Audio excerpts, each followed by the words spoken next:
জায়গায় ঘুরলাম, দাম্মাম, রিয়াদ, তায়েফ, মক্কা, মদিনা, আর কত জায়গা ঘুরবো গো মাওলা, জানি না গো আল্লাহ, জানি না।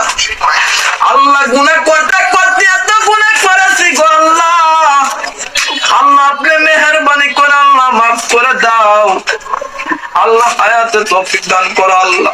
আল্লাহ গো মওত রাতের সামনে হাজির হয় দরজার সামনে, আল্লাহ আল্লাহ কি জবাব দেব গো আল্লাহ, এ আল্লাহ কি জবাব দেব যেদিন মালাকুল মওত আপনার সামনে হাজির হবে গো মাওলা। মাওলা গো দুনিয়ার উপর কত হাওয়া আলো বাতাস পাইলাম গো, অক্সিজেন পাইলাম গো আল্লাহ, জানি না ওই অন্ধকার কবরে কেমনে থাকবো, আলো নাই বাতাস নাই আল্লাহ, মনের পর মন মাটি লইয়া ঘুমাইয়া যাইতে হবে গো মাওলা। এই মাথার উপর যদি 5 থেকে 10 কেজি ওজন যদি বেশি নেই গো মাওলা,